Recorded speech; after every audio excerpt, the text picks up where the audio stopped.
We will move minimum wage effective May 1 to 70,000 naira.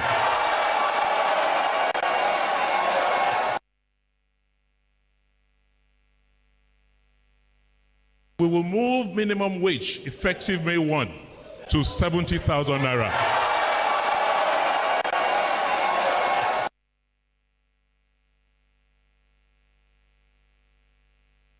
We will move minimum wage effective May 1 to 70,000. 70,000 is a good news. You can see that day that workers were jubilating. They were celebrating success. They are forgetting the sorrow of yesterday because good things come with good people. That 70,000 that the governor announced effect from yesterday is a good news to Edo State workers, and it's a wake-up bell for federal government, because at the time the workers did not expect it. There's nowhere in the world that the employers want to give you something free unless you negotiate. This is the second time the governor will announce increment of salary without negotiation. I think I say it's bravo. That's the type of person or governor who has the mission and vision, how he want to govern or how he's governing the state. When you take the people, the problem of the people first, people will honor you. So very happy with what the Edo State governor has done, because he just be consistent with the tradition that we established when I was the governor and he was my economic advisor. Namely that when governor says they can't afford 80,000 naira, and I said, let's put an end to this rhetorics. Edo is about 16 or 18 in terms of federal revenue allocation, what accrues to the state.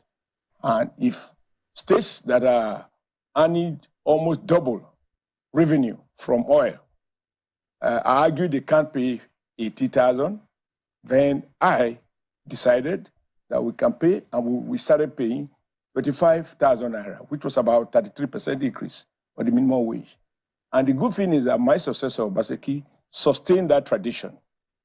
And before now is 40, while some states are still not even paying the old 30,000.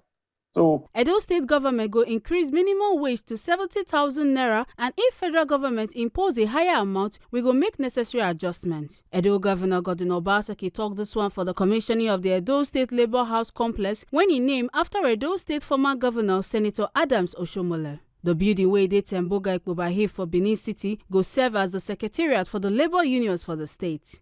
So if you look at when we were paying 25,000 naira minimum wage as against the federal government 18,000, the value of that money to the worker then was about $120 a month.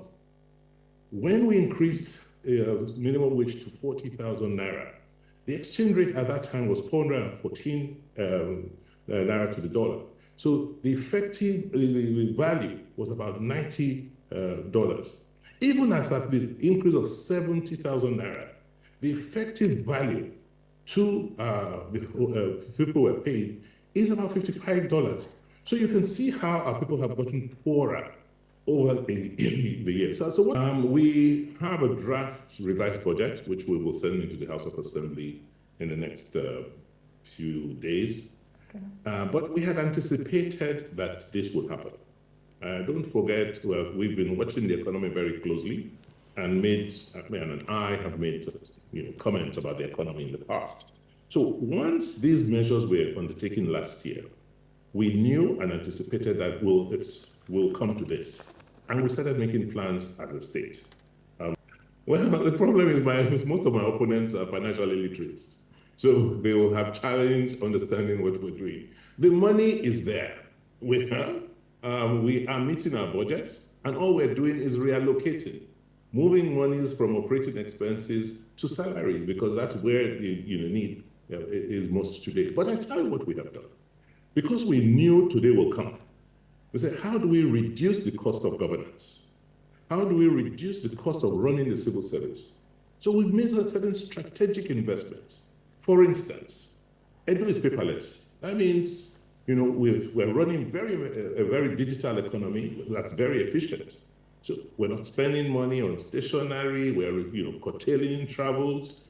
Another thing we've done is to invest in a lot more efficient infrastructure to run government.